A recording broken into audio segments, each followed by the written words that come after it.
Channel 5 cinema viewers எல்லாத்துக்கும் ஒரு பெரிய ஹாய். நான் உங்க விஜய் சத்யா. இன்னைக்கு சினி அப்டேட்ல வந்து நிறைய விஷயங்கள் பார்க்க போறோம். சோ டக்குனு வீடியோக்குள்ள போயிடலாம். நம்ம எஸ்டிஆர் வந்து ஆக்டர், டைரக்டர், மியூசிக் டைரக்டர்னு சொல்லிட்டு எல்லா விஷயங்களுமே பண்ணிட்டு இருந்தாரு. இப்போ அடுத்ததா பாத்தீங்கன்னா ப்ரொடியூசராவுமே மாறிட்டாருங்க. அட்மான் சினி ஆர்ட்ஸ் அப்படின்னு சொல்லிட்டு ப்ரொடக்ஷன் ஹவுஸ் ஸ்டார்ட் பண்ணியிருக்காரு.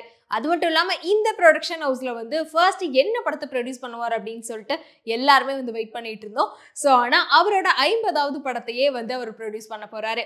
அது மட்டும் இல்லாம நம்ம சிலம்பரசனோட ப்ரொடக்ஷன் ஹவுஸ் அதுல அவரோட 50வது படத்தை ப்ரொடியூஸ் பண்றாரு அப்படின்றப்போ கேட்கவே நல்லா இருக்குல்ல. ஸோ இந்த எஸ்டிஆர் 50 டைரக்டர் வந்து நம்ம தேசிங்க பெரியசாமி தான். அது மட்டும் இல்லாம நம்ம யுவன் சங்கர் ராஜா மியூசிக்ல தான் வந்து இந்த படம் வந்து உருவாகுது. அது மட்டும் இல்லாம இன்னைக்கு நம்மளோட எஸ்டிஆர் பர்த்டே அப்படின்றதுனால கண்டிப்பா இன்னைக்கு ஃபுல்லாவே வந்து எஸ்டிஆரோட ஃபேன்ஸை தாண்டி எல்லாத்துக்குமே ட்ரீட் கொடுக்குற மாதிரி நிறைய அப்டேட்ஸ் வந்துட்டே தான் இருக்குன்றது தெரியும்.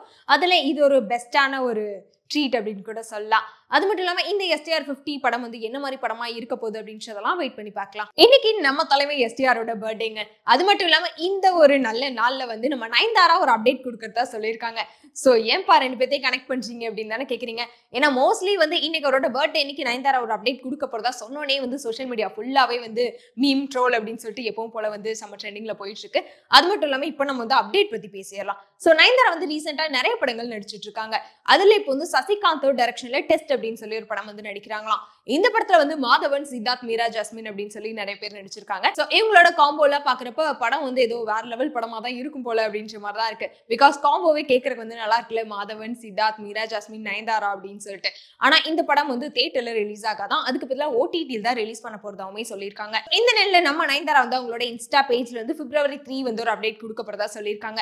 அது என்ன அப்டேட்டா இருக்கும் அப்படின்ற விஷயத்த வெயிட் பண்ணி பார்த்தரலாம். February 14 அன்னைக்கு நம்ம தளபதி 69 படத்தை பத்தின ஒரு அப்டேட் வந்து வரப்போகுதுங்க. அது நம்ம எல்லாத்துக்கும் ரொம்ப ஃபேவரட்டான அப்டேட் தான். அது என்ன விஷயம் அப்படின்றத பார்த்தரலாம். நம்ம ஹெச் வினோத்தோட டைரக்ஷன்ல நம்ம விஜய் வந்து அவரோட கடைசி படமான தளபதி 69 படத்துல வந்து நடிச்சிட்டு இருக்காரு. சோ அந்த படத்துக்கு வந்து ஜனநாயகன்னு பேர் வச்சிருக்காங்க. அடுத்ததான் இந்த படத்துல வந்து பூஜா ஹெக்டே நடிக்கிறாங்க. அது மட்டும் இல்லாம இந்த படம் வந்து பொங்கல் ரிலீஸ் அப்படின்னு சொல்லியுமே நிறைய பேச்சுவார்த்தைகள் போயிட்டு இருக்குல்ல. இந்த நிலையில வந்து இப்போ அடுத்ததான் இந்த படத்தை பத்தி என்ன அப்டேட் வந்திருக்கு அப்படின்னு பாத்தீங்கன்னா, இந்த படத்தோட ஃபர்ஸ்ட் சிங்கிள் வந்து வர February 14 ரிலீஸ் ஆக போதாங்க. அதுவும் இல்லாம நம்ம அனிருத்தோட இசையில. ஆல்ரெடி வந்து நம்ம விஜயோட கத்தி, மாஸ்டர், பீஸ்ட் இந்த மாதிரி நிறைய படங்களுக்கு வந்து நம்ம அனிருத்தோட இசையில வந்த பாட்டு எல்லாமே வந்து வேற லெவல் ஹிட் கொடுத்துருக்கு. இப்போ அடுத்ததான் வந்து அவரோட கடைசி படம் அப்படின்றனால கண்டிப்பா இந்த படத்துலயும் வந்து எல்லா விஷயமே பெர்ஃபெக்டா இருக்கும் அப்படின்ற விஷயம் நமக்கு தெரியும். அதுவும் வந்து பரவாயில்ல, கடைசி படத்துல நம்ம அனிருத்தோட இசை அப்படின்றப்போ அதுவே நமக்கு ஒரு பெரிய ட்ரீட்டா தான் இருக்கும்.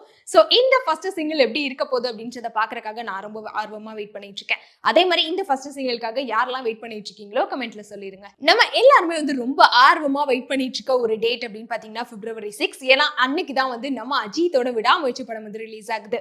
அது மட்டும் இல்லாம இப்போ வந்து கவுண்ட் டவுன் போஸ்டர் எல்லாமே வந்து போயிட்டு இருக்கு. சோ இன்னைக்கு வந்து 3 days to go அப்படின்னு போட்டிருக்காங்க.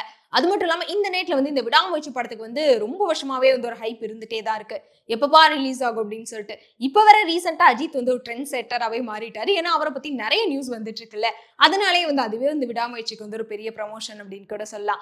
இந்த நேரத்துல இந்த விடாமுயற்சி படம் வந்து எத்தனை தியேட்டர்ல ரிலீஸ் ஆக போகுது அப்படின்றத பார்க்க போறோம். என்னன்னா விடாமுயற்சி படம் தமிழ்நாட்டில் மட்டுமே 1000 ஸ்கிரீன்ல வந்து ரிலீஸ் ஆகுதாங்க. சோ அப்படி பாக்குறப்போ பரவாயில்ல, இப்போ ஆல்ரெடி இவங்க எல்லாம் வெயிட் பண்ணிட்டு இருக்கிறத பார்த்தா இந்த 1000 ஸ்கிரீனே பத்துமா அப்படின்னு தெரியல. சோ யாரெல்லாம் வந்து விடாமுயற்சி படம் வந்து தியேட்டர்ல போய் பார்க்கணும் அப்படின்னு வெயிட் பண்ணிட்டு இருக்கீங்களோ கமெண்ட்ல சொல்லிருங்க. நம்ம சூர்யாக்கு மன்சூர் அலிகான் வில்லனா நடிக்கிறாரா? சோ நம்ம ஆர்ஜே பாலாஜி டைரக்ஷன்ல சூர்யா வந்து அவரோட 45வது படத்துல நடிச்சிட்டு இருக்காரு. இந்த படத்துல அவருக்கு ஜோடியா த்ரிஷா நடிக்கிறாங்க.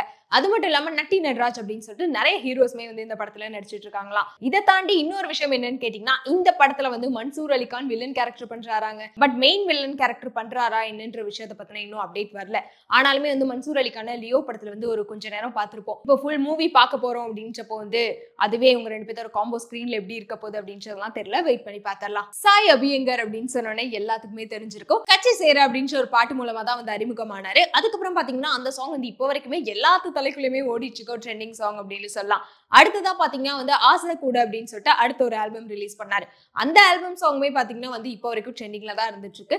என்னப்பா அது, இந்த பையன் எந்த ஆல்பம் போட்டாலுமே இவ்வளவு ட்ரெண்டிங் ஆகுது அப்படின்னு சொல்லி எல்லாருமே யோசிச்சுட்டு இருந்தோம். அதே மாதிரி இப்போ அடுத்ததா வந்து படங்களுக்குமே வந்து மியூசிக் டைரக்டரா மாறிட்டாரு. இப்போ ரீசெண்டா வந்து சூர்யா 45 படத்தோட மியூசிக் டைரக்டரா வந்து சாய் அபியங்கர் தான் இருக்காரு. அது மட்டும் இல்லாம இப்ப அடுத்ததா அவரோட 3வது ஆல்பம் சாங்கையுமே வந்து ரிலீஸ் பண்ணியிருக்காரு. அந்த சாங்கோட பேர் வந்து சித்ரபுத்ரி. அது மட்டும் இல்லாம இப்ப 3rd ஆல்பம் சாங் ரிலீஸ் பண்ணியிருக்காரு. அதுல சாய் அபியங்கரோட சாங் அப்படின்றப்ப வந்து கண்டிப்பா ட்ரெண்டிங்ல தான் இருக்கும் அப்படின்னு சொல்லி எல்லாருமே எதிர்பார்த்துட்டு இருந்தோம். அது மட்டும் இல்லாம இப்ப ரொம்ப ஃபேமஸா இருக்கக்கூடிய மீனாட்சி சௌத்ரியுமே வந்து அந்த சாங்ல இருக்காங்க. அப்படி இருக்கப்போ அதுவே ஒரு பெரிய ப்ரமோஷன் தான். சோ இவங்க 2 பேத்தோட காம்போல ஒரு சாங் வருது அப்படின்றப்போ ஆல்ரெடி வந்து அவர் தனியா பாடினாலே ட்ரெண்ட் ஆகும். இப்ப 2 பேர் சேர்ந்து வேற இருக்கீங்களேப்பா அப்படின்னு சொல்லிட்டு இந்த சாங்குமே நம்ம எல்லாரும் நினைச்ச மாதிரி இப்போ வந்து சோஷியல் மீடியா ஃபுல்லாவே இந்த ட்ரெண்டிங்ல தாங்க போயிட்டு இருக்கு. சோ இந்த சித்ரபுத்ரி சாங் நீங்க கேட்டுட்டீங்க அப்படின்னா இந்த 3 ஆல்பம் சாங்ல உங்களுக்கு எந்த சாங் ரொம்ப பிடிச்சிருக்கு அப்படின்றத கமெண்ட்ல சொல்லிருங்க. நம்ம நாக சைதன்யா சாய் பல்லவி நடிச்ச தண்டேல் அப்படின்ற படம் வந்து வர பிப்ரவரி 7ஆம் தேதி ரிலீஸ் ஆக போகுதுங்க. இந்த படத்தோட ட்ரைலர் நிகழ்ச்சி கூட ரீசெண்டா சென்னையில் நடந்துச்சு. சோ இதுல வந்து சீஃப் கெஸ்டா நம்ம நடிகர் கார்த்திக் கலந்துக்கிட்டாரு. அது மட்டும் இல்லாம இந்த படத்தோட ஸ்பெஷல் ஷோ வந்து மும்பைலயுமே நடந்திருக்கு. ஆனா அதுல சாய் பல்லவி மட்டும் கலந்துக்கல.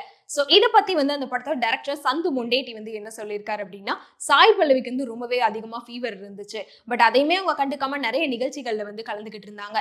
நாங்க தான் வந்து இப்ப ரொம்ப டயர்ட் ஆயிட்டாங்க அப்படின்னு சொல்லி ரெஸ்ட் எடுக்க சொல்லியிருக்கோம். அதனாலதான் இந்த ஃபங்க்ஷன்ல அவங்க கலந்துக்கல அப்படின்னு சொல்லியிருக்காங்க.